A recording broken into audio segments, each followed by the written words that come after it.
ধনুরাশি ধনুরাশির 2024 সাল কেমন যাবে? 2024 সালের জানুয়ারি মাস। আজকে আমি জানুয়ারি মাসের মাসিক রাশিফলটা বলবো। ধনুরাশির মানুষের এটা কেমন যাবে জানুয়ারি মাস, আপনারা এই ভিডিওর মাধ্যমে পুরোটাই জানতে পারবেন। আপনার শরীর স্বাস্থ্য, ভাগ্য, অর্থের জায়গা, পারিবারিক জীবন, কর্মজীবন, নতুন চাকরি হবে কিনা, যাদের চাকরি নেই, টোটালটাই এই ভিডিওর মাধ্যমে ধনুরাশির মানুষরা জানতে পারবেন।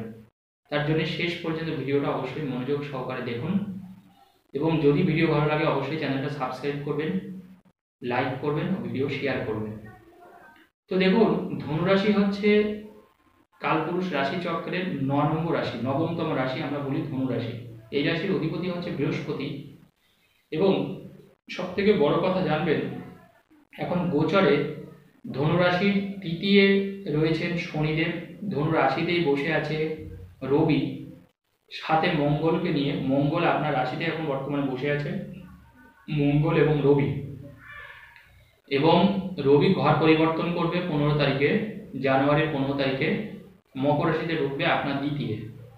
তাহলে আপনার রাশিতে বসে আছে রবি মঙ্গল, আপনার রাশির তৃতীয় বসে আছে শনিদেব, চতুর্থে রাহু বসে আছে, আপনার রাশির পঞ্চমে বসে আছে অবশ্যই দেবগুরু বৃহস্পতি। এবং এই ধনুরাশি জানবেন একাদশে কে বসে আছে। এবার দেখুন, আপনার রাশির দ্বাদশ হচ্ছে কিন্তু বৃশ্চিক এবং আপনার রাশির একাদশ ভাব তুলা এবং দশম ভাবে কেতু বসে আছে, অর্থাৎ কন্যাতে কিন্তু কেতু বসে আছে। একাদশে কোনো গ্রহ নেই এবং দ্বাদশে অবশ্যই বসে আছে শুক্রদেব বসে আছে, সাথে অবশ্যই বুধকে নিয়ে। বুধ এবং শুক্র বর্তমানে বসে আছে আপনার রাশির দ্বাদশে। আমি বলবো ধনুরাশির মানুষের জানুয়ারি মাসটা কিন্তু অত্যন্ত ভালো যাবে। কোন পরিপ্রেক্ষিতে কথাটা বলছি? কারণ দেবগুরু বৃহস্পতি মার্গী হয়েছে এবং সেটা 1 জানুয়ারি থেকেই একদম পুরো জানুয়ারির শেষ তারিখ পর্যন্ত আপনি এর সুফল পাবেন। কারণ বৃহস্পতির নবম দৃষ্টি আপনার রাশির উপরেই আছে এবং শুধুমাত্র বৃহস্পতির দৃষ্টির জন্যই কিন্তু আপনার আটকে থাকা কাজ যেমন হতে চলেছে, আপনার বেকার জীবনটা কিন্তু চলে যাবে। যারা বেকার হয়ে আছেন, বিশেষ করে যাদের কোনো কাজ নেই, তাদের কাছে কিন্তু বেকার একটা অভিশাপ। কারণ জানবেন, যাদের কাছে কাজ নেই, যারা ইনকাম করতে পারছেন না, একমাত্র তারাই এটা উপলব্ধি করতে পারেন যে বেকার থাকার জ্বালা যন্ত্রণা কতটা। যাই হোক না কেন, তাদের কিন্তু বেকারত্ব চলে যাবে, আপনি কাজ পাবেন, আপনি অবশ্যই ইনকাম করবেন। যাদের চাকরিতে প্রমোশন আটকে ছিল, আপনি জানেন প্রমোশনটা হবে, তাদের কিন্তু সেই প্রমোশনের যোগ এবার আছে। অর্থাৎ এই জানুয়ারি মাসের মধ্যে আপনি আপনার প্রমোশনটা পেতে পারেন। আপনার মনে হচ্ছে আপনার পদোন্নতি হবে, কিন্তু সেই পদোন্নতি কিন্তু আপনি এই জানুয়ারি মাসে অবশ্যই পাবেন। তাছাড়াও ধনুরাশির মানুষের আরও কিছু জিনিস ভালো হবে, সেটাও আমি আপনাদের পরপর করে বলে দিই। সেটা হচ্ছে যে আপনার রাশির চতুর্থে কিন্তু অবশ্যই রাহু বসে আছে, অর্থাৎ মীন রাশিতে রাহু বসে আছে। আপনার রাশির চতুর্থে রাহু বসে আছে এবং এই রাহু কিন্তু তার পঞ্চম দৃষ্টি আপনার রাশির দ্বাদশে দিচ্ছে। তাই যারা বিদেশ যাওয়ার চেষ্টা করছেন, বিদেশের সাথে কোনো যোগাযোগ রাখার চেষ্টা করছেন, হয়তো আপনার ভিসা আটকে গেছে বা আপনি অ্যাপ্লাই করছেন, ছাড়পত্র পাচ্ছেন না, তাদের কিন্তু সেই সুযোগটা এবার আসতে চলেছে। অর্থাৎ বিদেশে গিয়েও আপনি সেটেলমেন্ট এই সময় কিন্তু হতে পারেন, বা বিদেশে গিয়ে আপনি কোনো ভালো কাজ করতে পারেন। যারা দীর্ঘদিন ধরে মনে মনে স্বপ্ন দেখছেন বিদেশে যাবেন, সেই বিদেশ যাত্রার যোগ কিন্তু এবার পরিপূর্ণভাবে দেখা যাচ্ছে। যারা ধনুরাশির মানুষ, যারা ইনভেস্টমেন্ট নিয়ে দুশ্চিন্তায় ছিলেন, টাকা হচ্ছিল না, ধনুরাশির মানুষদের অনেক কষ্ট পাচ্ছিলেন। কারণ ধনুরাশির মানুষের জানবেন কিছুদিন আগেই শনি 7.5 চলে গেছে। এখন ধনুরাশির মানুষের কিন্তু শনি 7.5 নেই। ধনুরাশির মানুষ বিগত প্রায় 4-5 বছর ধরে অনেক কষ্ট পেয়েছে। লাস্ট 4-5 বছর, যেহেতু 7.5 বছর শনি 7.5 চলেছে, কিন্তু তার মধ্যে 5 বছর কিন্তু ধনুরাশির মানুষের অত্যন্ত খারাপ গেছে। তো ধনুরাশির মানুষের এখন পুরার সময়, অর্থাৎ আপনি জীবনে কোনো কিছু অ্যাচিভ করবেন, এই সময় আপনার গোল্ডেন টাইম। তো এই মাসটাকে আপনি যতটা সম্ভব ভালো কাজে ব্যয় করুন। আপনার উন্নতি কেউ আটকাতে পারবে না, কেউ ঠেকাতে পারবে না। আপনার প্রত্যেকটা দিন কিন্তু এই সময় ভালো যাবে ধনুরাশির মানুষের। তার কারণ একটু বলে দিই, আপনার নবম স্থানে আপনার নবমপতি যে আপনার রাশিতে বসে আছে রবি, সাথে অবশ্যই দ্বাদশপতিকে সাথে নিয়ে, তার মানে নবম দ্বাদশ আপনার রাশিতে বসে আছে। অর্থাৎ এই সময় আপনার ভাগ্য কিন্তু তুঙ্গস্থ, সাথে বৃহস্পতির দৃষ্টি আপনার রাশির উপরে আছে। তো এই সময় সরকারি চাকরির যোগ প্রবল, বা কোনো ভালো বেসরকারি চাকরি যারা উঁচু উঁচু পদে কাজ করছেন তাদের জন্য এই সময়টা অত্যন্ত মূল্যবান যারা ধনুরাশির মানুষ, কারণ এই সময়টা কিন্তু আপনার ফলে থাকবে। এই সময় আপনি যে কাজ করবেন, যাতে হাত দেবেন, তাতে কিন্তু আপনি সোনা ফলাতে পারবেন। দেখুন, কথায় আছে যে যখন আমাদের ভালো সময় থাকে তখন আমরা যে কাজ করি তাতে কিন্তু সফল হই, যখন আমাদের খারাপ সময় চলে তখন সফল হওয়া কাজও কিন্তু আমাদের আটকে যায়, তাতে কিন্তু আমরা সফল হতে পারি না। তো এটা পুরোটাই কিন্তু আমাদের গ্রহের উপরেই নির্ভর করে। আমরা তো চাই যে আমাদের প্রত্যেকেরই ভালো হোক, কিন্তু সত্যিকারের কি প্রত্যেকের ভালো হয়? কখনো হয় না। তার কারণ কি? কারণ প্রত্যেকের রাশি এক না, প্রত্যেকের রাশি কিন্তু আলাদা আলাদা। সেই জন্য জানবেন, গ্রহের সাপোর্ট যদি আপনার না থাকে তাহলে আপনাকে কিন্তু অনেক কষ্ট পেতে হবে, অনেক দুঃখ পেতে হবে, অনেক যন্ত্রণার মধ্যে আপনাকে যেতে হবে। সেই জন্য আমি বলবো, ধনুরাশির মানুষের কিন্তু এই জায়গাটা থেকে আপনি এবার রিমুভ হবেন, আপনার ভালো হবে।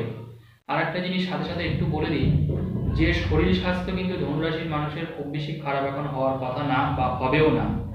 তার কারণ আপনার রাশির পরে যেহেতু দেবগুরু বৃহস্পতি একটা শুভ গ্রহের দৃষ্টি রয়েছে, সেই জন্য এই মুহূর্তে আপনার শরীর খারাপের খুব একটা যোগ নেই। জানুয়ারি মাসে খুব একটা শরীর খারাপের হবে না, টুকিটাকি কোনো সমস্যা হতে পারে যেটা ওষুধ খেলে আপনার সেরে যাবে।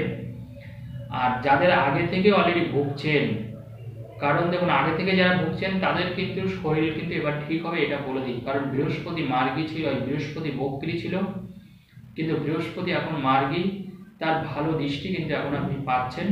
সেই জন্য তার সুফলটাও কিন্তু আপনি এবার পাবেন, কারণ আপনার রাশির অধিপতি তো বৃহস্পতি, রাশির অধিপতি প্লাস চতুর্থপতি, যে এখন পঞ্চমে বসে আছে। যারা বিয়ের জন্য দীর্ঘদিন ধরে চেষ্টা করছেন, বিয়ে আটকে আছে, এই সময় আমি বলবো একটু চেষ্টা আপনি এই সময়টা করুন। কারণ এই সময় যদি আপনি একটু চেষ্টা করেন তবে কিন্তু বিয়ের জায়গাটা কিন্তু অনেকটা পাকাপাকি হয়ে যাবে। শুধু তাই নয়, বিয়ে পর্যন্ত আপনার হয়ে যেতে পারে। তাই আমি বলবো ধনুরাশির মানুষদের এই সময় বিয়ের চেষ্টা করা উচিত, কারণ এই সময়টা পুরোপুরি আপনার ফেভারে থাকবে। তাছাড়াও ধনুরাশির মানুষদের কোথাও কোনো আটকে যাওয়া কাজ, সেই আটকে যাওয়া কাজটাও কিন্তু আপনি সফলতার মুখ দেখবেন, সেই আটকে যাওয়া কাজটাও কিন্তু আপনার হয়ে যাবে। যদি আপনাকে কেউ শত্রু মনে করে, জানবেন তারা কিন্তু এখন আপনার পক্ষে কথা বলবে, আপনার যাতে ভালো লাগে সেই কথা তারা বলবে। যাদের ভাঙা ভালোবাসা তাদের কিন্তু সেই ভালোবাসা জোড়া লাগবে। যাদের মধ্যে স্বামী স্ত্রীর মধ্যে বনিবনা হচ্ছিল না, এমনকি ডিভোর্সের মামলা চলছিল, বা যাদের ডিভোর্স দীর্ঘদিন ধরে আটকে আছে, তারা কিন্তু এই সময় ডিভোর্স পেতে পারেন। এই সময় কিন্তু সে কিন্তু আপনাকে দিয়ে দেবে যদি এরকম কোনো চলে। আর টুকিটাকি যাদের স্বামী স্ত্রীর সমস্যা বা ডিভোর্স পর্যন্ত গড়ায়নি, তাদের কিন্তু সেই জায়গাটা কিন্তু ঠিক হয়ে যেতে পারে, যদি না আপনার সপ্তমে কোনো খারাপ গ্রহ, মানে আপনার জন্মকালীন যে চার্ট সেটা যদি কোনো সপ্তম জায়গা ভালো থাকে, তাহলে টুকিটাকি যে ঝামেলা অশান্তি হচ্ছিল সেটা কিন্তু এটা মিটতে চলেছে যারা ধনুরাশির মানুষ। আর একটা কথা বলে দিই, ধনুরাশির মানুষের আপনার উচ্চাশা স্বপ্ন এই সময় বাড়তে পারে। ধনুরাশির মানুষদের আপনি কোনো কিছু নতুন করে কিছু করতে পারেন, নতুন কিছু ভাবনা চিন্তা আপনার আসতে পারে, সেই নতুন ভাবনা চিন্তার মাধ্যমে আপনি বড় কিছু কিন্তু করতে পারেন। অর্থাৎ এই সময়টা কিন্তু সেই যোগটাও কিন্তু প্রবল মাত্রায় দেখা যাচ্ছে ধনুরাশির মানুষদের। এই সময় বেশ কিছু বন্ধু বান্ধব আপনার জীবনে আসতে পারে, কিন্তু অ্যালার্ট থাকবেন, তারা কিন্তু আপনার ক্ষতিও করতে পারে। কথাটা কেন বলছি? কারণ আপনার রাশির চতুর্থে কিন্তু রাহু বসে আছে, এই একটা জায়গায় শুধু আপনার নেগেটিভ। আপনার রাশির চতুর্থে নেগেটিভ আছে, রাহু বসে আছে। তাই যদি 5 জন বন্ধু আপনার জীবনে আসে, সেই 5 জন কিন্তু সাধু আসবে না, অর্থাৎ তাদের মধ্যে 2-1 জন কিন্তু অত্যন্ত খারাপ, যারা আপনার ক্ষতি করার জন্য আসছে।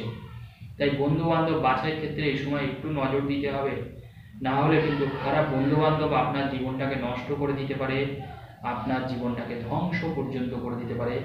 বি কেয়ারফুল, এই জায়গাটায় কিন্তু আপনাকে একটু সাবধানে থাকতে হবে যারা ধনুরাশির মানুষ।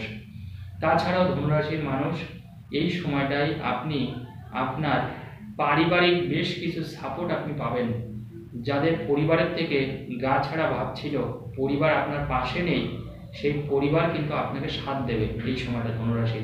এই ছিল আজকের ধনুরাশি। যদি ভিডিও ভালো লাগে অবশ্যই লাইক ও শেয়ার করবেন।